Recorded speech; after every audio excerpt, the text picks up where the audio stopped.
दोस्तों, इतिहास गवाह है कि जब जब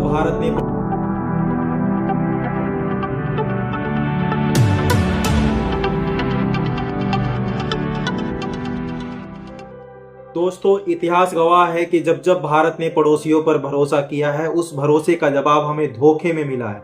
1947 में जब पाकिस्तान बना तो उसे सिर्फ जमीन नहीं मिली, उसे एक आइडियोलॉजी भी मिली और उस आइडियोलॉजी का एक हिस्सा बना बांग्लादेश। आज वही बांग्लादेश जो कभी भारत की मदद से अस्तित्व में आया, आज उसी भारत को आंख दिखाने की कोशिश कर रहा है। और सवाल ये नहीं है कि बांग्लादेश में क्या हो रहा है, सवाल ये है कि भारत में चुप्पी क्यों है। दोस्तों, यूपी के मुख्यमंत्री योगी आदित्यनाथ ने विधानसभा में एक बात कही जो बहुतों को चुभ गई, लेकिन सच अक्सर चुभता ही है। उन्होंने कहा, जब गाजा में कुछ होता है तो कैंडल मार्च निकलते हैं, मोमबत्तियां जलती है, आंसू बहते हैं, लेकिन जब पाकिस्तान और बांग्लादेश में एक हिंदू दलित नौजवान मारा जाता है तो वही लोग खामोश हो जाते हैं, क्योंकि वहां मरने वाला आपके एजेंडे में फिट नहीं बैठता है। दोस्तों, यह सिर्फ राजनीति नहीं, एक सेलेक्टिव इंसानियत है। आप दलितों को वोट बैंक की निगाह से देखते हैं, इसलिए कुछ बोलते नहीं। इसीलिए मैं कह रहा हूं ना, देखो बांग्लादेश में एक दलित नौजवान को कैसे जला दिया गया।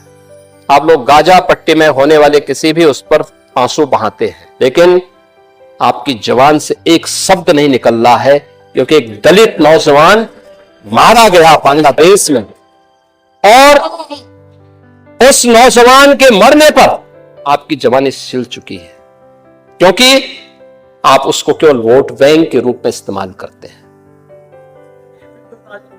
जी, राजनीति नहीं है, ये वो सच्चाई है जो आपकी तुष्टीकरण की नीति है, जिसके कारण बांग्लादेश बना है। अगर बांग्लादेश पाकिस्तान नहीं बना होता, इस तरीके से हिंदू नहीं जलाया होता, और जलाता तो फिर उसकी क्या दुर्गति होती या वो भी जानता। कौन है ये लोग, कहां से आते हैं? देश में एक ऐसी लॉबी है जो तय कर चुकी है कि किस मुद्दे पर बोलना है और किस पर आंख बंद कर लेनी है। अगर पीड़ित आपकी विचारधारा से मेल खाता है तो वो मानवाधिकार है, अगर नहीं खाता है तो वह बस एक नंबर रह जाता है। अब जरा देश के अंदर चल रही एसआईआर प्रक्रिया को देखिए। वोटर लिस्ट साफ करने की बात होती है तो कहा जाता है कि गरीबों से वोट छीना जा रहा है, लेकिन सवाल यह है, अगर सब सही है तो डर किस बात का। इलेक्शन कमीशन कहता है आइए साबित कीजिए, लेकिन न डेटा है न दस्तावेज, बस प्रेस कॉन्फ्रेंस और प्रेस कॉन्फ्रेंस। और इसी शोर की आड़ में आप घुसपैठियों को कवर फायर देते हैं। दोस्तों, रिफ्यूजी और घुसपैठिया दो अलग चीज हैं। रिफ्यूजी मजबूरी में आता है, घुसपैठिया प्लानिंग के साथ आता है, और प्लानिंग सिर्फ रहने की ही नहीं बल्कि वोट, जमीन और डेमोग्राफी बदलने की होती है।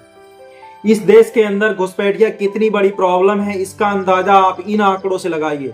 2014 से नवंबर 2025 तक 23,000 करीब घुसपैठिए पकड़े गए हैं, जिनमें से ज्यादातर भारत बांग्लादेश सीमा से आए हुए हैं। एक अंदाजे के मुताबिक 2 करोड़ से अधिक बांग्लादेशी अवैध रूप से भारत में रह रहे हैं, और स्पेसिफिकली बताएं तो भारत बांग्लादेश सीमा पर 18,000 से ज्यादा घुसपैठिए पकड़े गए हैं, और पाकिस्तान सीमा पर 556 ऐसे घुसपैठिए पकड़े गए हैं।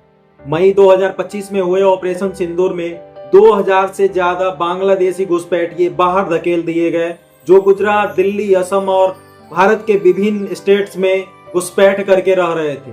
झारखंड में मदरसों के जरिए वोटर रजिस्ट्रेशन और जमीन हथियाने की रिपोर्ट्स भी आई हैं, जो उग्रवाद से डायरेक्टली जुड़ती हैं। असम एनआरसी 2019 में 31 लाख अवैध बांग्लादेशी पहचाने गए। दिल्ली एनसीआर में मुस्लिम आबादी में सिग्निफिकेंट बदलाव हुआ है, जहां अवैध घुसपैठिए स्लम बनाकर हेल्थ और एजुकेशन सिस्टम पर दबाव डाल रहे हैं। कम मजदूरी पर काम करके लोकल मजदूरों की इनकम पर भी असर डाला है। बिहार के किशनगंज पूर्णिया में बांग्लादेश घुसपैठ से एसआईआर प्रोसेस में हड़कंप मच गया, जहां वोटर आईडी कार्ड्स की मांग 10 गुना बढ़ी। भारत धर्मशाला नहीं है, भारत एक संप्रभु राष्ट्र है।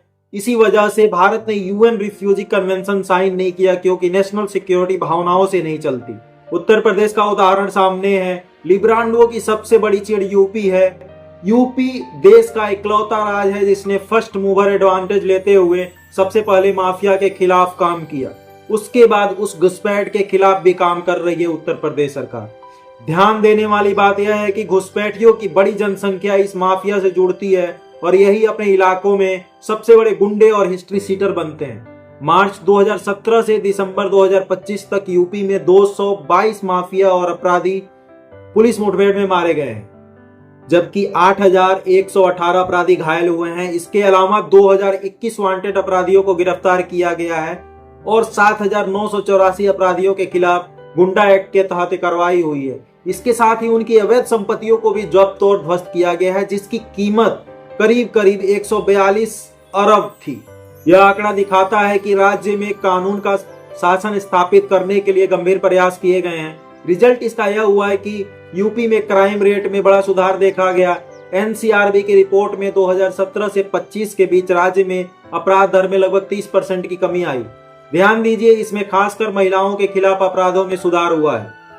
जहां कानून चलता है वहां एजेंडा नहीं चलता है। आज बांग्लादेश में जो हो रहा है वो सिर्फ वहां की कहानी नहीं है, वो एक चेतावनी है। अगर हम आज चुप रहे तो कल सवाल हमारे दरवाजे पर होगा। इंसानियत सबके लिए होनी चाहिए, चुनिंदा नहीं, और देश की सुरक्षा किसी वोट बैंक से ऊपर नहीं होनी चाहिए। अब फैसला आपको करना है कि क्या आप सच के साथ खड़े होंगे या फिर उस चुप्पी के साथ जो इतिहास में हमेशा गलत साबित हुई है। वीडियो पसंद आए तो शेयर कीजिए, राय कमेंट में लिखिए। जय हिंद, जय भारत, जय सनातन।